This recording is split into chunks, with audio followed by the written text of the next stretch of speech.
This is Democracy Now!, democracynow.org, the War and Peace Report. I'm Amy Goodman.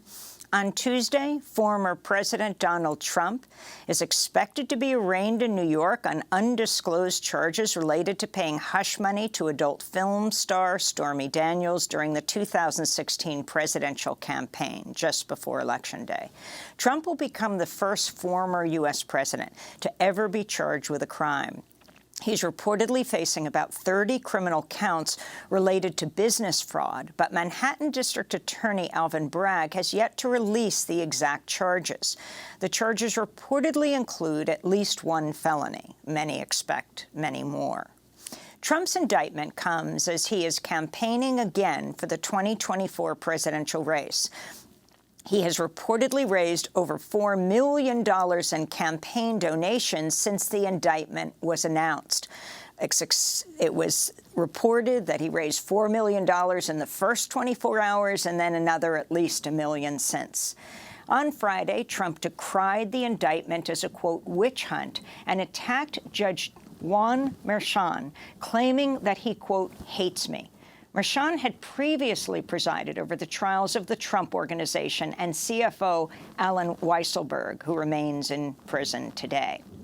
Police in New York have already barricaded the court building and Trump Tower ahead of the possible protests.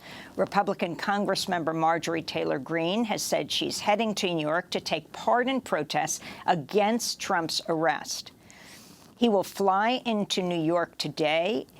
After he's arrested, he is expected to fly back to Mar-a-Lago, and on Tuesday night, just after 8 p.m., is expected to hold a prime-time news conference from his estate at Mar-a-Lago, or at least give a speech. Invitations have already gone out to his supporters.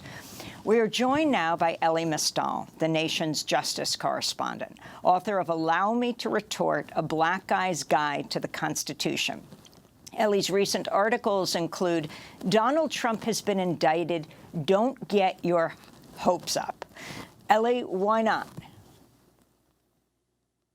We are, this indictment, which we still don't know all of the details about, right? To a conviction, to prison or real accountability is a very long process and one that we don't know how it's going to turn out. As you pointed out, Amy, Donald Trump is likely to be indicted for charges relating to his hush money payments to actress Stormy Daniels in 2016, right? But 2016, that's an important date, right? Because the statute of limitations for campaign finance fraud, which is potentially one of the charges that is going to be in that indictment, is generally 5 years. That brings you to 2021. We are in 2023. So there are some timeline issues with these charges that we have to be concerned about that will, and here's the important thing, Amy, there's nothing I know about the statute of limitations or the legal technicalities that DA Alvin Bragg doesn't know, right? And there's a lot of things that Alvin Bragg knows that I don't know. But everything that I'm saying is what Trump's lawyers are going to say. There are going to be grounds for his appeals, both before trial and certainly if we ever get to the point where there is a trial and a conviction. So these will be opportunities for Trump to further delay the process, delay accountability, and ultimately delay justice. Were you surprised by this indictment, both the timing, but also what you understand? Now, again, as you pointed out, it has not been unsealed.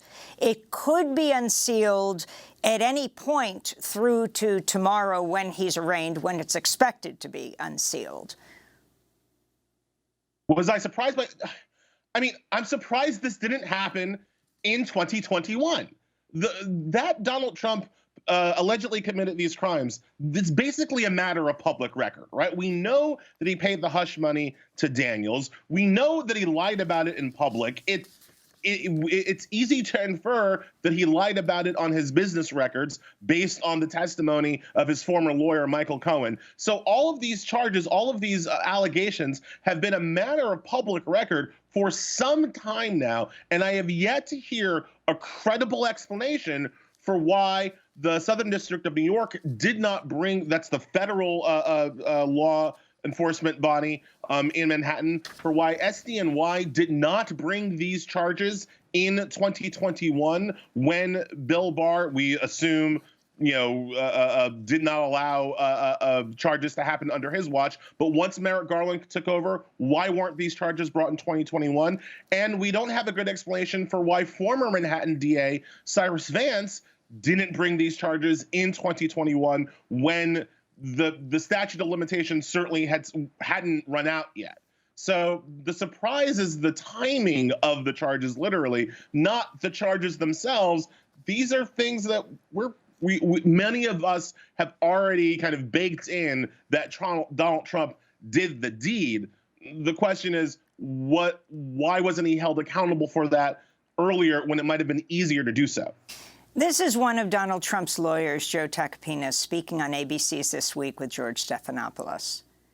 He's gearing up for a battle. This is something that obviously we believe is a political persecution, and I think people on both sides of the aisle believe that it's a complete abuse of power. He's a tough guy, George, as you know, and he's someone who's going to be ready for this fight. We're ready for this fight, and I look forward to moving this thing along as quickly as possible to exonerate him. Your response, Elie Mystal. First of all, Donald Trump is not a tough guy. He is a whiny little punk. And we know that because if he was a tough guy, he would not be crying about political persecution and everybody's out to get me. And oh, no. No, he would be like, I didn't do it. Let's go.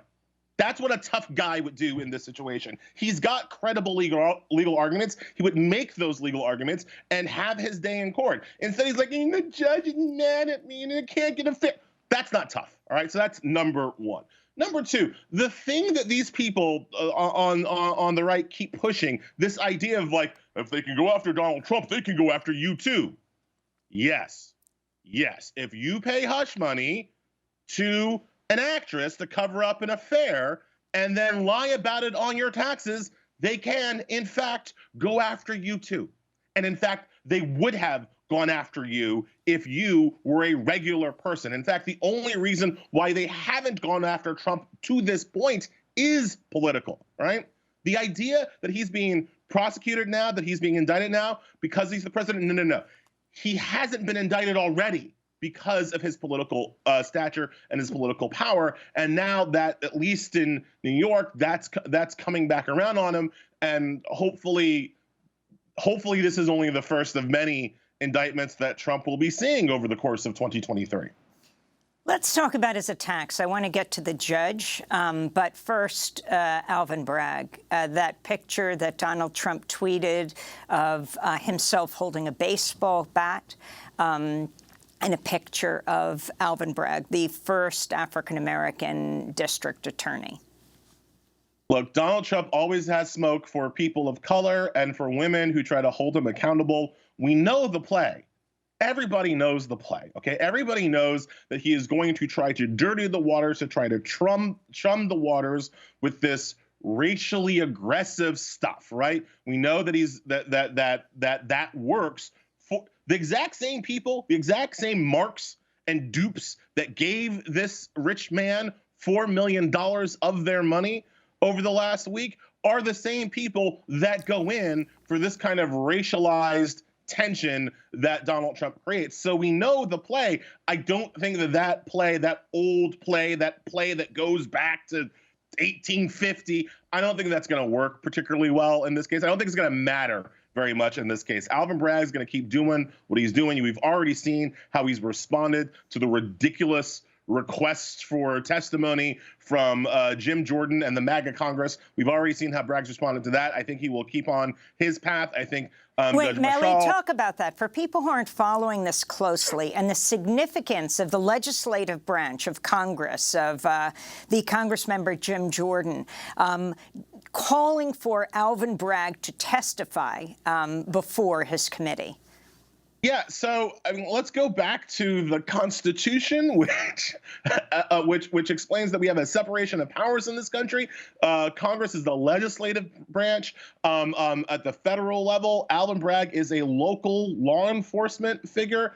There's no covalence there. There's no legislative purpose for Congress to bring Bragg into, haul him up to Congress to testify about, remember, indictments that are unsealed, that are sealed at this point. Jim Jordan doesn't even know what he's talking about. And Bragg made that point to him. There's absolutely no reason for Bragg to show up and testify. He won't show up and testify. But it's Trump supporters and Trump sycophants trying to muddy the waters with the appearance of impropriety. And again, Trump has legitimate legal defenses here. If he was tough, if any of his MAGA bros were tough, instead of doing all of this stuff, they would simply fight the charges as they are, right? Because they have an actual defense, but they don't want to make the actual defense. They want to do this chumming that we've seen. And, Jim Jordan is one of the masters of that, of a person who abuses his power in Congress to try to advance MAGA causes. Alvin Bragg's not having any of that. I don't expect he will. But that's what I'm saying. Trump will throw a lot of stuff against the wall. I don't think a lot of it will stick. Where he's going to be benefited is from the fact that this will take a lot of time to go from indictments, let's say they're unsealed tomorrow, to an actual trial and an actual conviction. Trump can most likely do what he usually does, which is delay accountability until justice is denied. Donald Trump wrote on Truth Social, his social media platform, Friday, "The judge assigned to my witch hunt case, a case that has never been charged before, hates me. His name is Juan Manuel Marchand, was handpicked by Bragg and the prosecutors, and is the same person who railroaded my 75-year-old former CFO, Alan Weisselberg, to take a plea deal. Plead guilty, even if you are not. 90 days, fight us in court, 10 years, life in jail. He strong-armed Allen, which a judge is not allowed to do, and treated my companies, which didn't plead, viciously," he said. He spelled Judge Marchand's name wrong. Judge Marchand, a Colombian-American. Talk about the significance of this. I can't, because none of what he said is true. Like, none of it is true at all. That statement that you just read, Amy, is fact-free. There was nothing there. Judge Marchand, to start with, was not handpicked by Alvin Bragg. It is a random system of signing judges in New York. Well, in this case, though, Elie, in this case, the reason that Marchand got it, apparently, is because he did preside over the case of Weisselberg and the Trump Organization, and Bragg made the argument that this is related. And so it didn't go through the random system, but it went because he randomly was chosen for that case. Yeah, but Bragg didn't pick him. Bragg made an argument, and I'm saying that the random thing happened at the start of Trump world indictments, right? So, like, Marchand was randomly chosen for the initial Trump case, and therefore it makes sense that he's going to get all the rest. Bragg made that argument, but he didn't pick him, right? There's no ability for a prosecutor to pick the judge that they have. I mean, maybe Trump, because of how he went through impeachment, thinks that it's usual for people to be able to pick their own judges, but that's not actually how it works, right? So Bragg didn't pick him. Marchand did not railroad Weisselberg into taking that plea. Weisselberg took that plea because Weisselberg wasn't willing to flip on Trump. And so Weisselberg took the weight for the Trump Organization. That's how that went down. Like, this is a normal process. Okay, I can't say normal because it's not normal to charge former presidents. But to the extent that Trump is being treated like a normal defendant, this is what normal defendants face all the time. And quite frankly, I bet a lot of other defendants would love to be arraigned and then fly back to their golf club and give a press conference about why the charges are bogus. That doesn't happen for a normal defendant. So Trump is already taking advantage of the system in all the ways a rich, powerful, wealthy white man can. The idea that the assignment process is against him is just bunk. It's just not true.